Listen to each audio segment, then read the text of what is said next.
following is a Comfortably Zoned Radio Network production.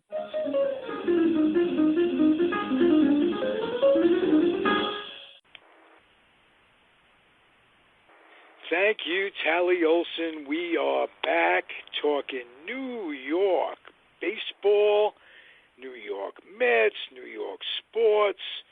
We're here. Robert Cole substituting for Marty Rose.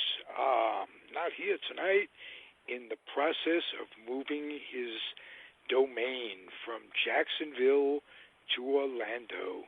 That's exciting for Mert. He'll be near his children and his grandchild.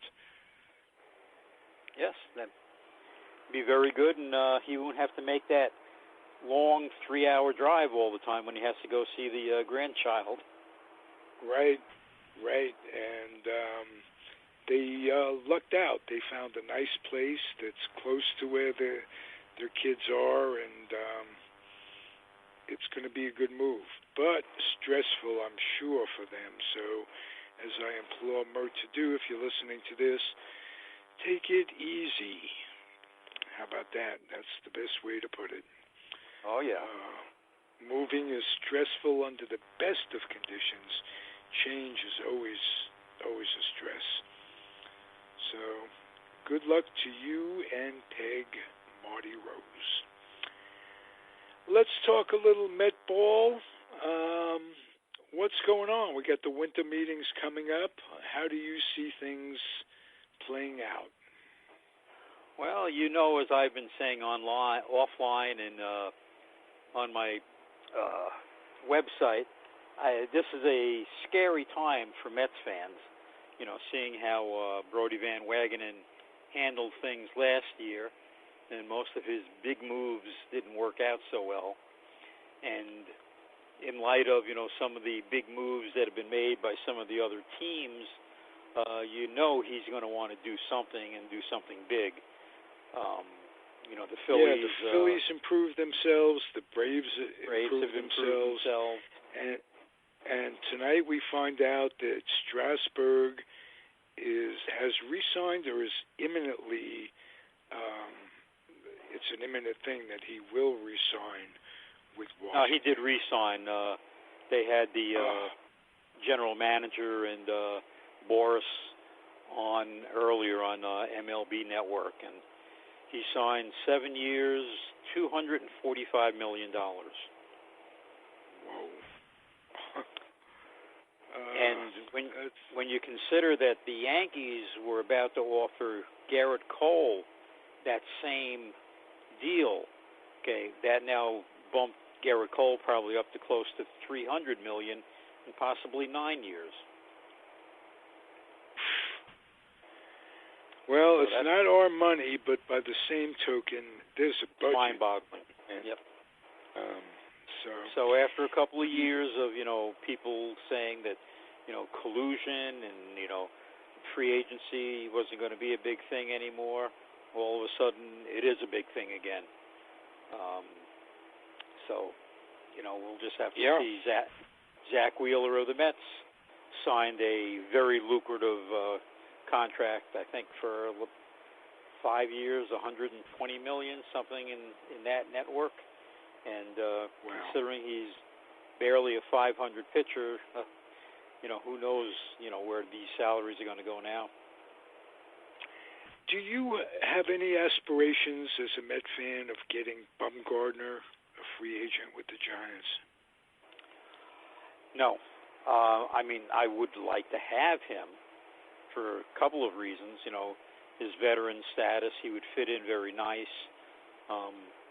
He's a good hitting pitcher, which in the National League is big, and all the Mets pitchers are good hitters. But I don't see that happening. Who the Mets have been linked to as far as another starting pitcher is Drew Pomeranz, the former Cy Young winner in the American League a couple of years ago. And that would be fine also. I mean, he would fit in probably better than Baumgartner. You know, he'd be comfortable as a 3, 4, or 5 starter. and he probably fit in very nicely.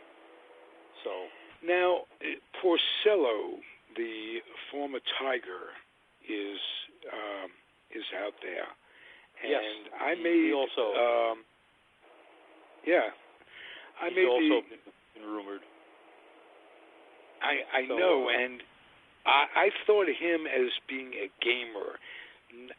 He's a cancer recoverer, and if you recover from cancer, there's no question that you can play in New York. If that doesn't get to you, you know what I mean?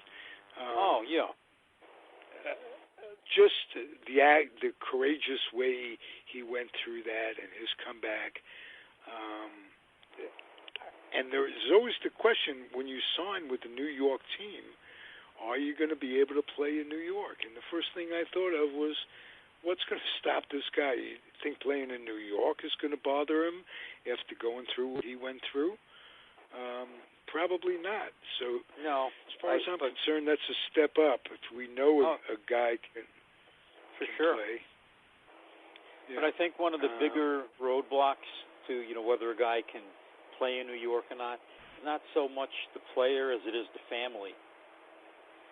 And if you delve into some of the past players that didn't make it in New York, a lot of that has to do with the family not being happy.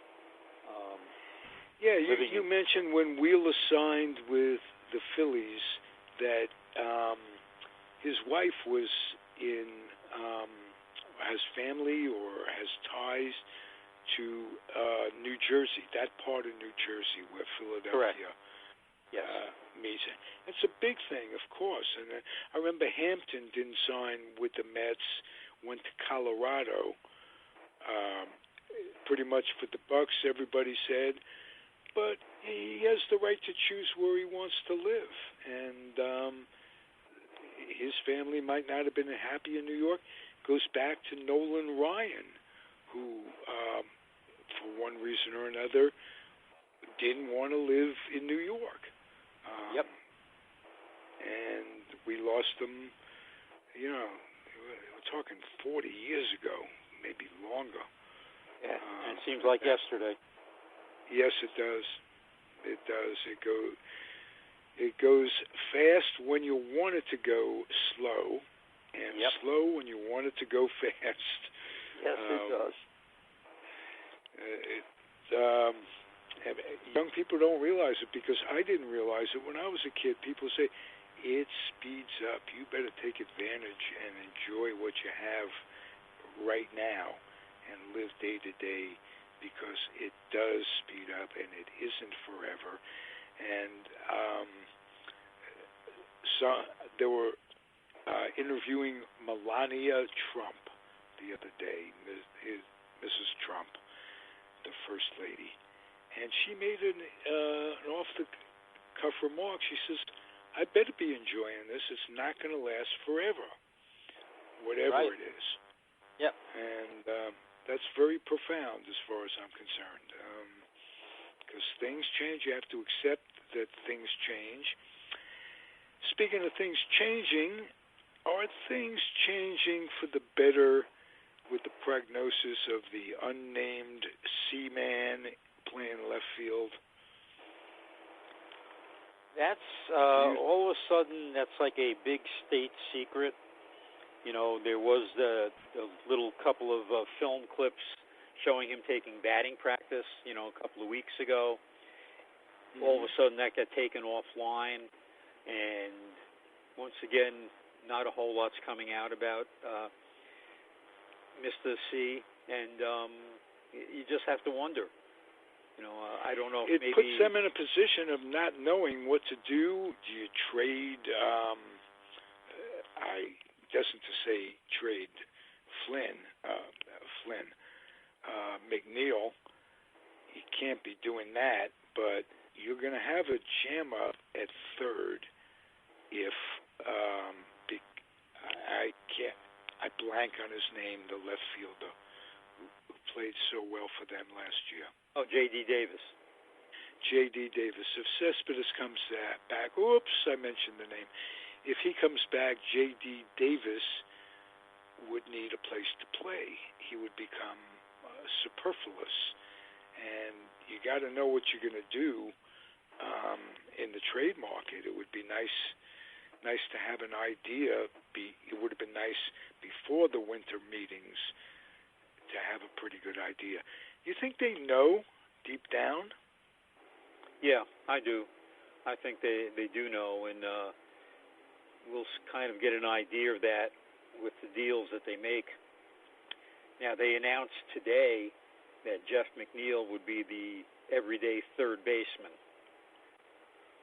Okay. So you basically have a set infield now of Alonso, Cano, Rosario, and McNeil.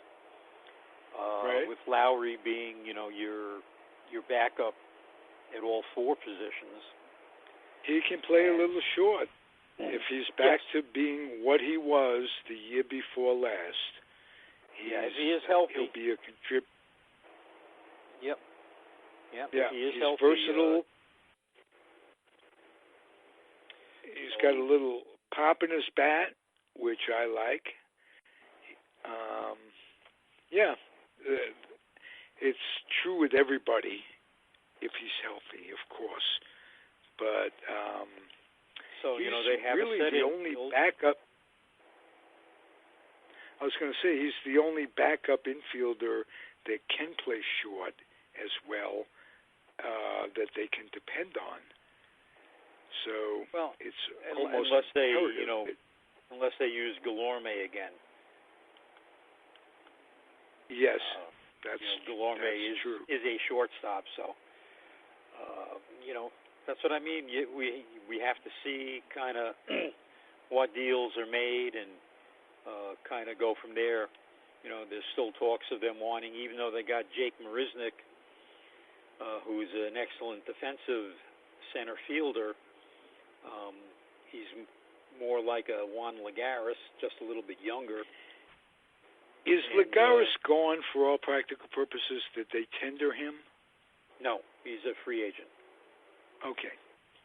So not likely to be a factor.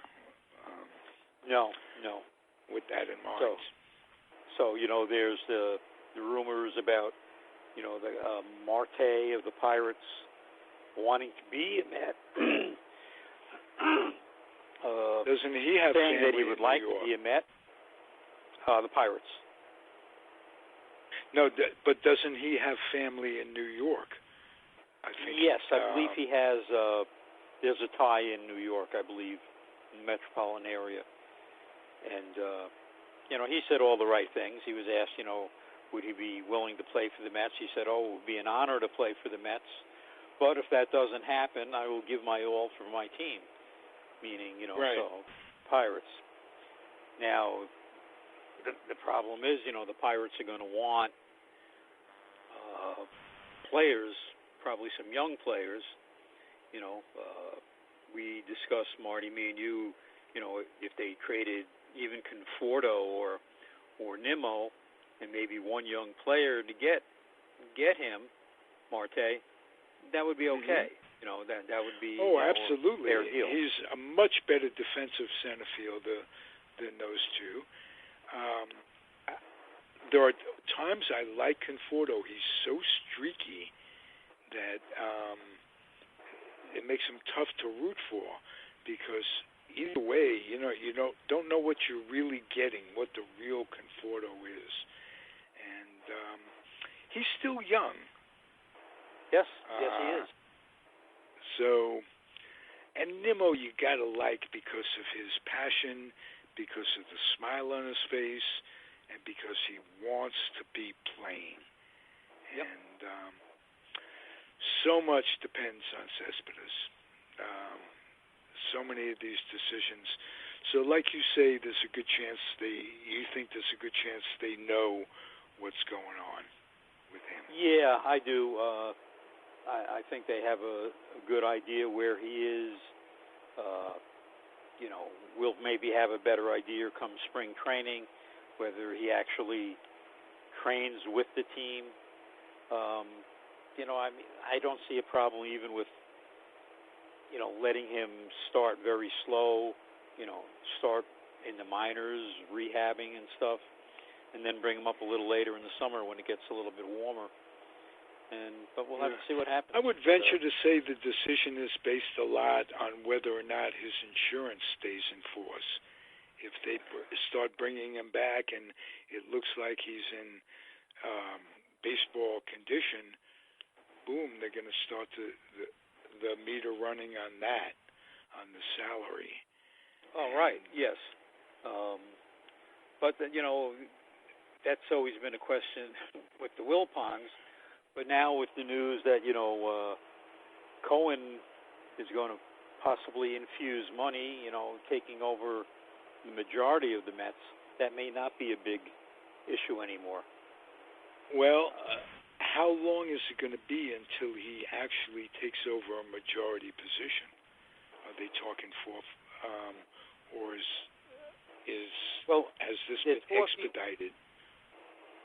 They're talking, allowing the Wilpons to stay relevant for 4 to 5 years. But I think that's because, Fred desperately wants to see a World Series while he's alive and on his watch.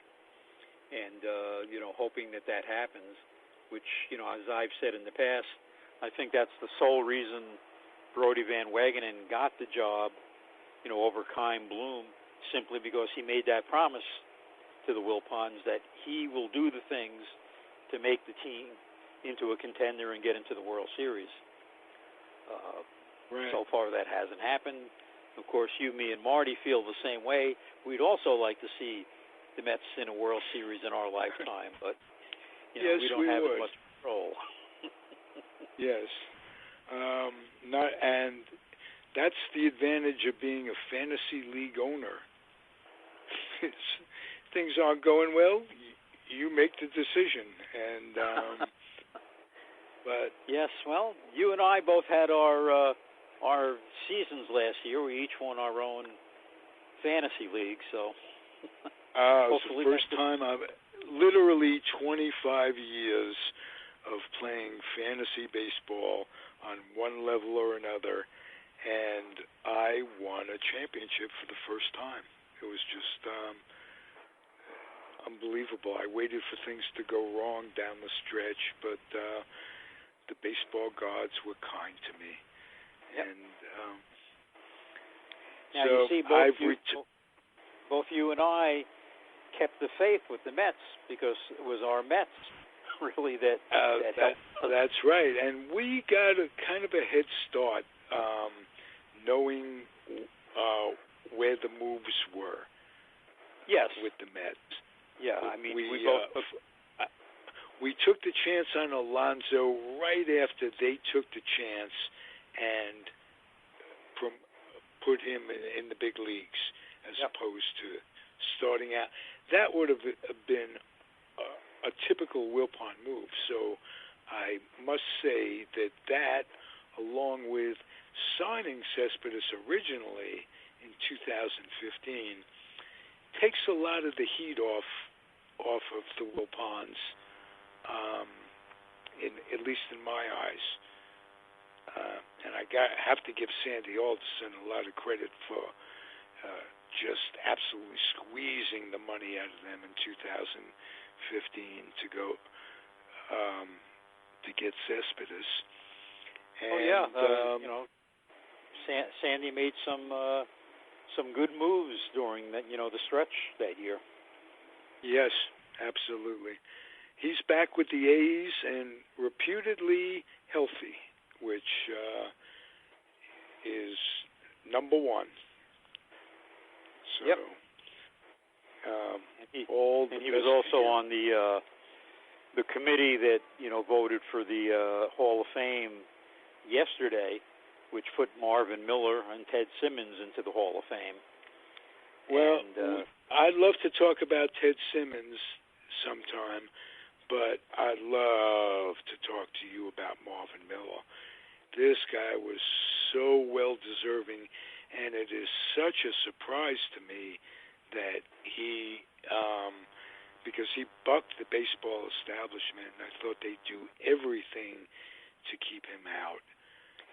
Well, you know what's interesting, Ralph? The makeup of the committee that did the voting had 10 players, Hall of Fame players on that committee.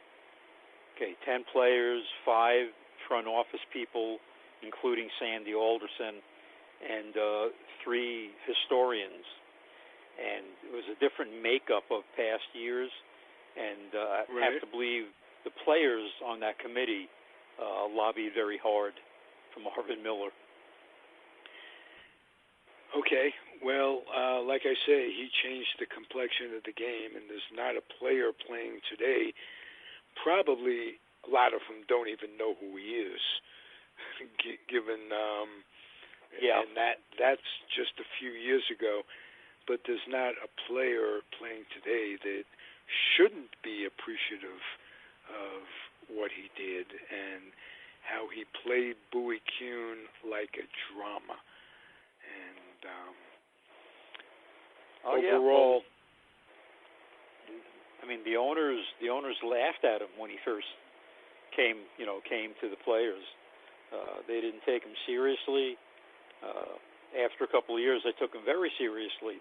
But when he was first named as the head of the Players Association, they thought he was going to be easy and a walkover. Mm-hmm. Well, let's get to Simmons a little bit and I want to give credit to Jeff Kalman, who comes on my personal podcast every now and then, and kind of on a regular basis we're doing a hot stove league thing, and this is before the announcement of Simmons going into the Hall. He was highly complimentary of Simmons and what an underrated catcher he was and how good he really was. So give him a lot of credit for almost predicting that Simmons would be in. I got to say, with Simmons in and Marvin in, they did a great job. But not bringing in Whitaker surprised me. Yeah. If Trammell's in, should Whitaker be in or should Trammell be in? Well, that's a good question. There's a lot of people who don't think Trammell should have been in either. More of a longevity thing. And there was a lot of unhappiness with Ted Simmons getting in because of the same thing. 21-year career, you accumulate stats and things like that. You accumulate stats, but the value of longevity has been really decreased in people's minds. You know what it is to pay 20 years in the big leagues? If you want to go on that route, Pete Rose is a product of longevity. Oh, yes, yeah.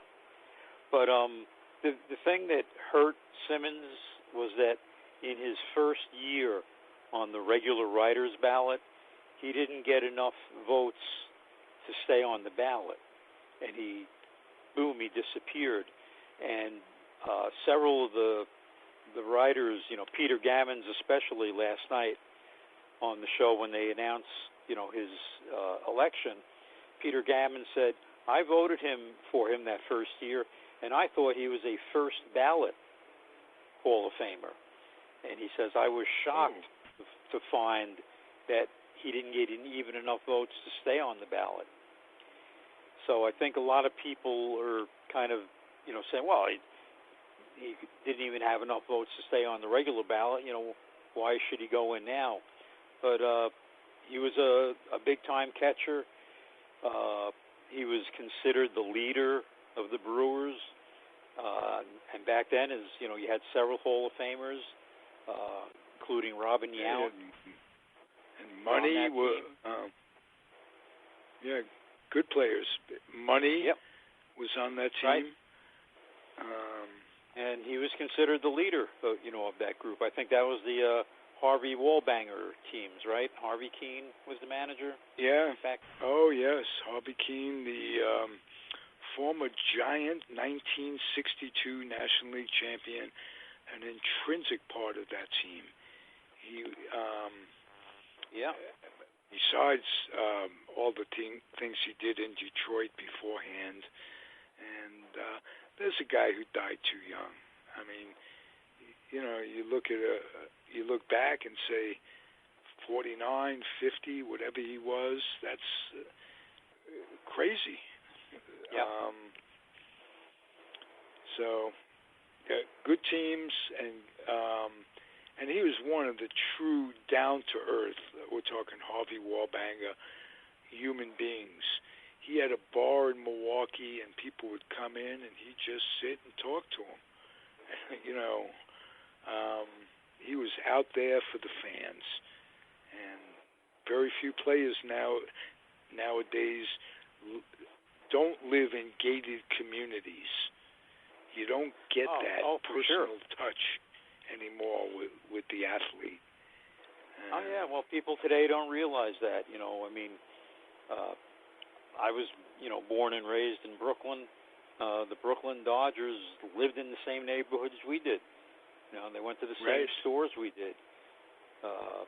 They were just regular guys who happened to play baseball. And it's totally different now. Speaking of Dodgers living in the neighborhood, Carl Furillo, 1 year, it might have been two, in his off-season, I don't know if he bought this. It was a grocery store about a block and a half from where Mert and I lived on Astoria Boulevard.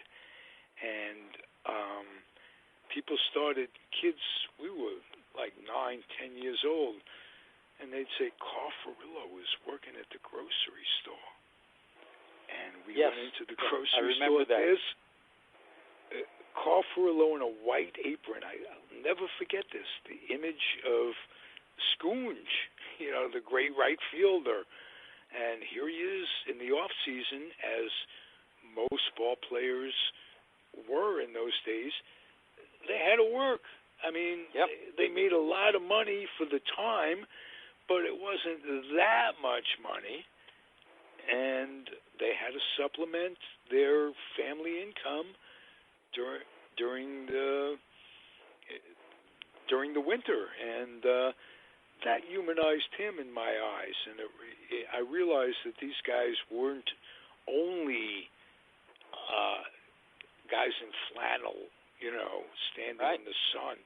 They had lives. They had families to support, and and that was trippy. And it was old-fashioned small grocery store.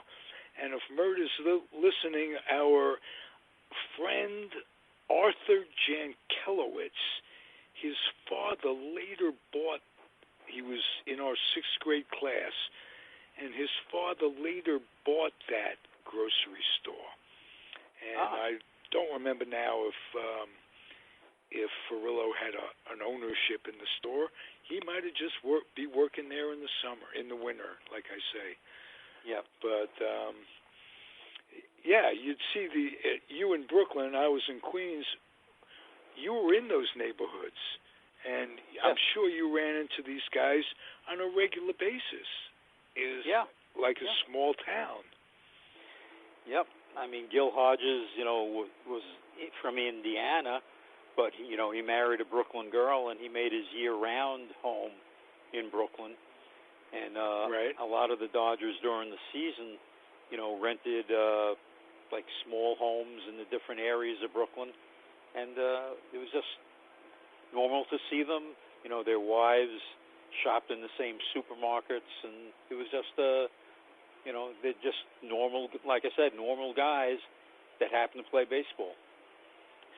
What was the hotel? St. George. I blanked on it. St. George Hotel in Brooklyn had an indoor natural swimming pool. It's just a saltwater. Yep, it was the largest indoor saltwater swimming pool in the world. And not only did the Weiss twins, women, girls at that time, who were my camp friends, they were both like 6 feet, long-legged women, beautiful women, Nancy and Beth Weiss. One of them married the Goober, the owner of the Warriors. She did quite well for herself. Yeah. And but they lived as kids at the St. George Hotel. And they were about 15 or 16, and we met them. My uncle took me to the St. George Hotel for swimming on a regular basis. We'd see them. But my point of the story was, as I ramble along, is that Don Zimmer lived there. And I can remember hanging in the pool, and a bunch of other Dodgers. I can't think who they were, but I remember Don Zimmer lived at the St. George Hotel, and I remember him talking to me, and he said, "Who do you root for?" And I said, the Giants. I didn't know how to lie, right? And he says, "We'll make you a Dodger fan, blah, blah, blah, blah, blah." He was good with the kids. Bring my friends. My uncle would bring my friends along as well. But I never became a Dodger fan until 50 years later. I'm as much of a Dodger fan of those days and a Yankee fan too, as I am a Giant fan. Almost. I'm still mostly a Giant fan, but I worship the memories of those guys, because without the Dodgers and the Yankees, there'd be no rivalry. It wouldn't be the same. It certainly wouldn't be a rivalry. Anything that could replace the Giants-Dodgers rivalry didn't happen. As great as it is to be a Mets fan, it isn't like it was when you were a kid. Got to admit, I guess the innocence of childhood, thinking that it wasn't a business, it was a game. But their move really took a lot of the glitter off fandom for all of us of that era. We were 11 years old, and they take our team away. That's crazy. Well, that move was the move that said this is no longer a game, but it's a business. You know, Walter O'Malley almost single-handedly changed that. So, right. You'd have thought the same if you were in Boston and your Braves moved to Atlanta or Milwaukee first. Milwaukee. And you'd have thought that when they moved from Milwaukee to Atlanta, and if you were a kid, that would have taken the lust off of it.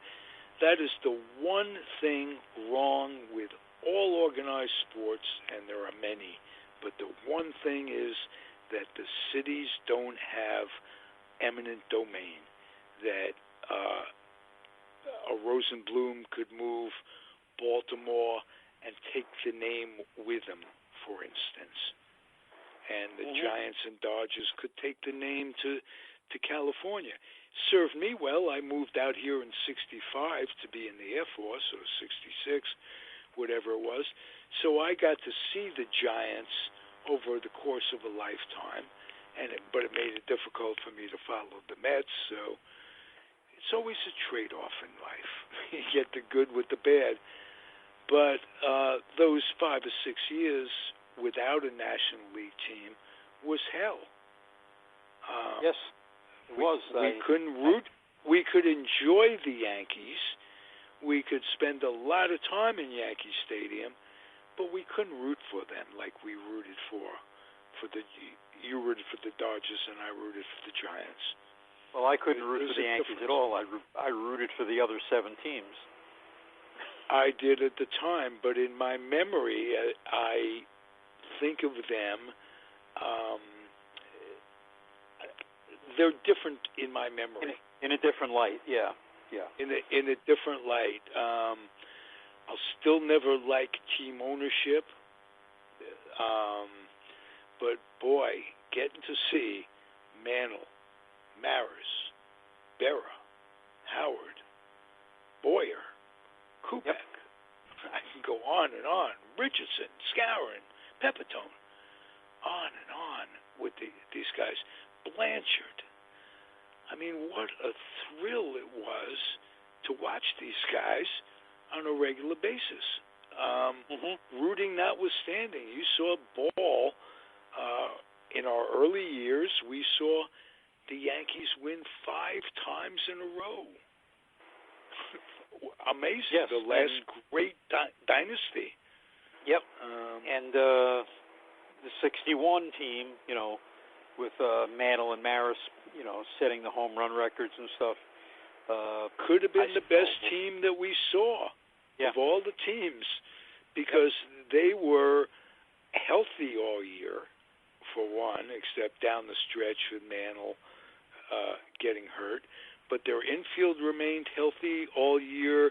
They were incredibly deep at catcher. You had Yogi platooning with Howard in left, and playing a little catcher every now and then. Blanchard coming in. Lopez in left. It was just the deepest, most wonderful team to watch, and we couldn't appreciate them because we, like you say, we rooted against them. We got to see a lot of teams to root against, interesting teams. The Baby Birds, I remember enjoying 1960. them. Yep. Right, Estrada, Steve Barber, Jack Barber. Fisher. Yes, Fat Jack, who later pitched with the Mets, as a matter of fact. Jim Gentile, Marv Breeding, Ron Hansen, Brooks Robinson. Yes. And we saw them go. It was interesting that I enjoyed Baltimore in '66 when Hank Bauer took them over. Right. And they won. That was a fun team to watch. We were still rooting against the Yankees in those days. Now I have to admit, I don't root for them like I root for the Mets, but I enjoy that. I enjoy it when they win, and I really, let's give them some kudos for the year that they had last year through all those injuries. Couldn't Very help much but so. root for guys. You look up and guys are developing that got the chance. The third baseman who came in, when Torres got hurt, I can't think of his name. Gio Urshela. What a story that was. He comes out of nowhere, and it hasn't happened yet, but he may force the Yankees to make a move. Probably won't be done because Didi is a free agent, if I'm not mistaken. Yes, he will. They did not offer him a qualifying offer, so he's free. He's free. It'll probably mean Torres goes to short. Right. And Urshela gets to stay. But that's a big one. Luke, the first baseman, comes along and Luke Voigt gives them some great numbers. And on the other hand, disappointments. Ellsbury, what a dud for Bird with his injuries. And Hicks is gone. They gave up on him. And Hicks is still there. Oh, is he really? I thought. Yes. They signed him to a long-term contract at the end of last year. Oh. Greg Bird is gone. Greg Bird. Okay. I easily get confused in my dotage. We're not as young as we used to be. Nor will we ever be. But I think that's a good thing. I'm starting to take pride in the fact that I made it this long. Part of the art, there's an art to not dying too soon, but the second part of the art is not living too long, right? You don't want to do either, and we did the first. We're in danger of the second, but I'll take my chances at this point. So, let's keep that going, keep that streak going. Hey, good show as usual, my friend. We miss Mert, and is there anything you want to talk about with other New York sports? You and Mert are into the Jets and what have you. I have, and the Knicks. It's very difficult for me to follow them. What with the station and my baseball fanaticism and all that crazy stuff. Well, Marty and I both big St. John's fans, and right. College basketball. And St. John's had a signature win this past Saturday, beating Bob Huggins' West Virginia team in Madison Square Garden, and was a really good game. And like I said, it's a signature win for St. John's, and hopefully they can build on that and continue once their season starts in the Big East. The next time we see Mert, or next time we talk to Mert, rather, I'll ask him if he remembers when Sonny Dove came to our youth center. Our elementary school at night, 2 or 3 nights a week, would open up the gym, and they called it the center. And Sonny Dove, while playing for St. John's when we were kids, would come down and work out at that center, and that was pretty good. I'll tell you how far I go back in my St. John's rooting. Do you remember the name Alan Seiden? Yes, I do. Point guard for St. John's. Guard, and I had a camp buddy who was a counselor and grew up with Alan Seiden, and I got to meet Alan Seiden, the late Alan Seiden now. He passed away several years ago. That was a thrill. St. John's always did me right in terms of fandom. I remember Joe Lapchick was coaching them, and that was a thrill because he had previously, when I was really young, when we were really young, coached the Knicks. And yes. He came out of retirement or whatever it was, and he resumed coaching St. John's. And being a Queens kid, that was fun. But there was that NYU. When NYU played St. John's as a kid, who did you root for? That was tough. St. John's. Okay. I liked them both an awful lot. NYU, they had those years with Barry Kramer. Abby Hairston. Yes, Barry Kramer. Yeah, they who later became a Knick, and I wasn't too pleased with him as a Knick guard. Unfortunately, when guys went to the Knicks in those years, a lot of different guys, they didn't do it too well. No.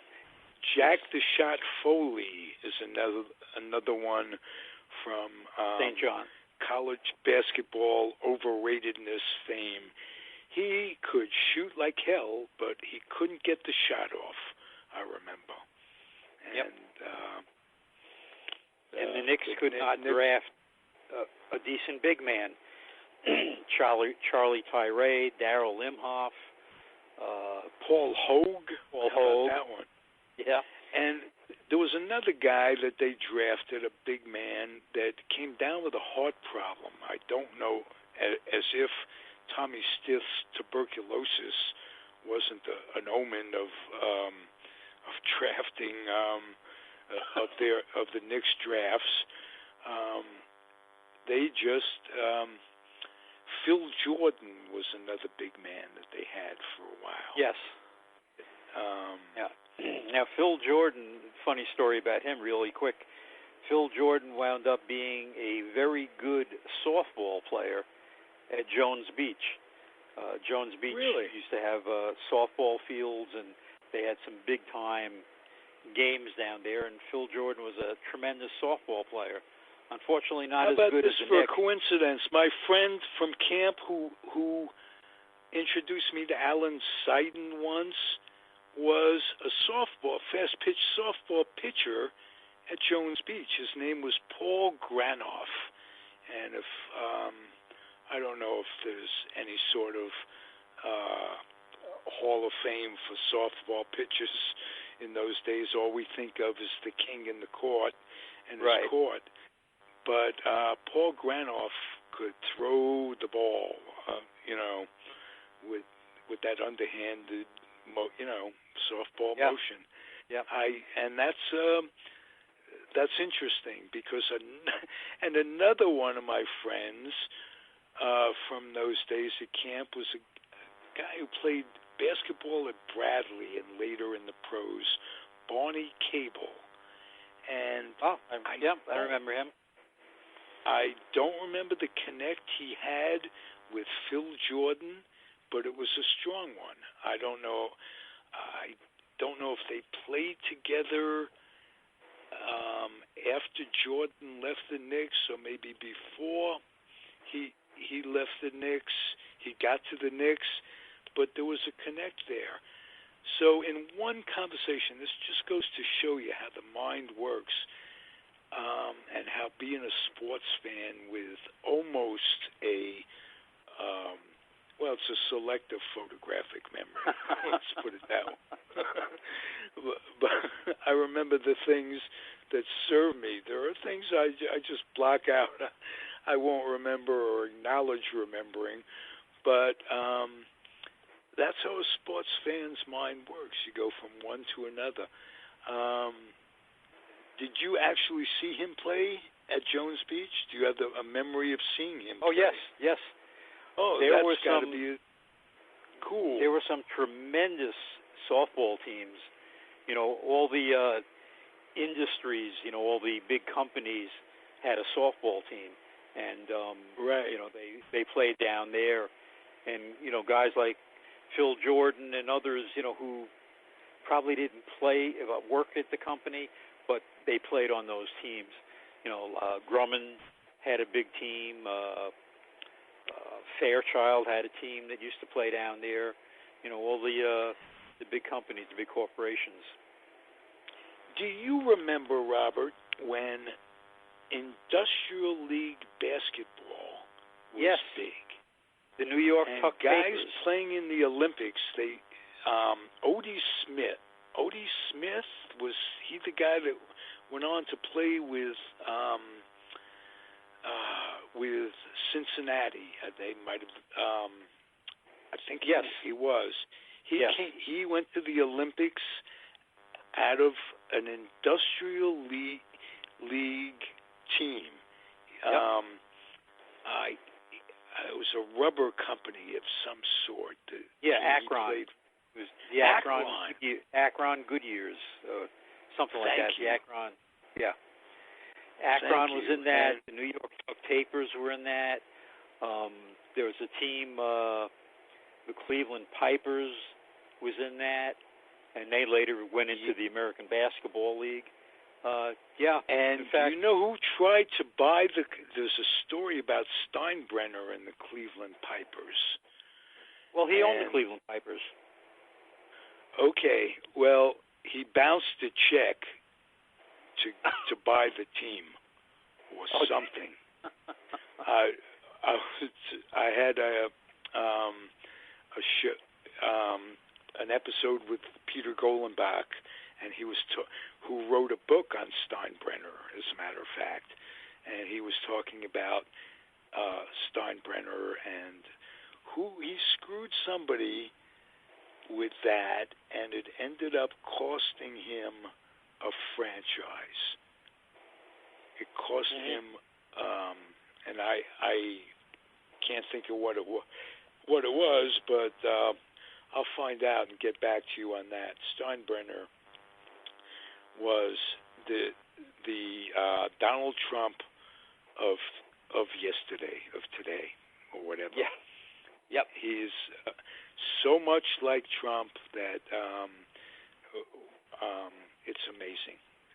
In so many ways. Yet he had, as David Nemec, who grew up in Cleveland and knew Steinbrenner, he had a different light to him. He had some goodness when he was a coach. And it's like the Peter principle. He reached what I call the level of his incompetence later on. He was a competent coach, and Nemec speaks very highly of him as either a college or high school coach. I think it was college, as a matter of fact. So there was good to him, or at least a good part of him. Well, part of him that was good. He also did a lot of good things in the Tampa area that didn't get reported. Gave to charities, helped people, and stuff like that. And a lot of that stuff didn't get reported, but he's very well thought of, in the Tampa Bay area for his generosity. His dark side overshadows all of that, and yes, what he did, the Billy Martin thing, and their relationship. And his political contributions that got him thrown out of baseball for several years. Right. No question about that. During which time, by the way, the Yankees became good because he wasn't there to meddle. That's right. Stick Michaels. Yep. He had free reign at that yep. time, and so. Hey, we've kicked it around tonight, Robert. Good hot stove league. Yep, nothing like kicking the can a little bit. It's fun. Next week we'll have Mert back with us, and I just want his move to go smoothly. Yep. And next week, hopefully we'll have some more news about the Mets. Just the winter meetings are going on this week, so a lot of things are expected to happen. I'm going to ask you the final question. What do you think is going to happen at catcher? Are they going to stick with Ramos? Are they going to try to deal him, pick up somebody defensively, which they may be able to afford to do if Cespedes comes back? What do you think? That's a hard question. I know it's been said that Ramos will be the catcher this year, but who knows? I personally would bring him back, and if the season doesn't go in the way as it's expected to, you probably trade him at the trading deadline to maybe an American League team that needs a big bat. But I expect him to be the opening day catcher. Okay. That's I just hear so much. I didn't realize his defense was that much of an issue. It got better. You watched him I watched him in got Tampa. Better he was better. Early part of last year, he was not, but he did get better as the season went on, and he himself said that he had to adapt to the new pitching staff. They were used to pitching low, which is why they liked Nito. Nito was able to get down and give a nice low target, and he said he had to adapt, and he learned how to do that a little bit more. And the latter stages of the season, you saw him getting down much slower than he had earlier in the year. So he puts that leg out. Yes. Yep. Which helps get him lower, I'm sure. Yes. Yes, it does. Good. All right, my friend. One other thing. Mets signed Gary DiSaucia. Sarcina, not Gary. He's the third base coach, Right. but Francesco. Do you know who Tony DeFrancesco played at Seton Hall years ago? I got to know him with my Tops gig in the minors. He was a minor league coach for many years, and I got to know him. Who played at Seton Hall? That big guy that went to the Angels. Big black guy that played with the Mets for a couple of years. First baseman. Went to the Angels. Boy, see, certain things I blank on. This one wasn't on purpose. But he played with him and he's a great baseball man, and he's going to be the bench coach. Not the bench coach, but he's maybe first base coach.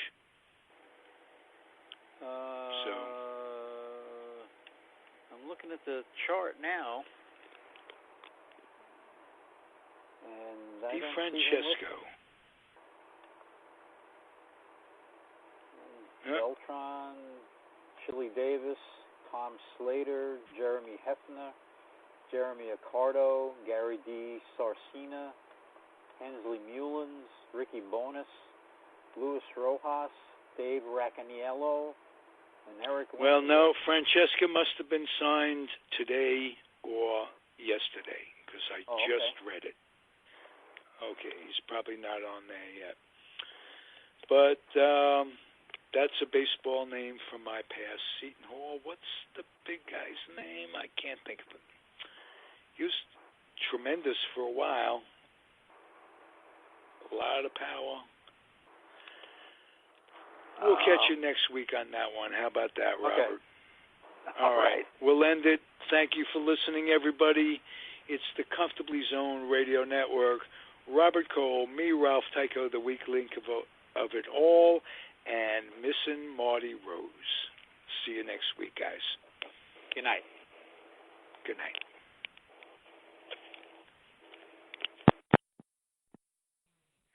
The proceeding has been a Comfortably Zoned Network production.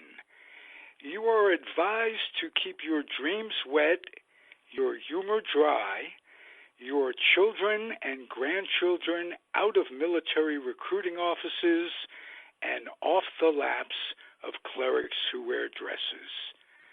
Thank you for listening, everyone. Happy trails.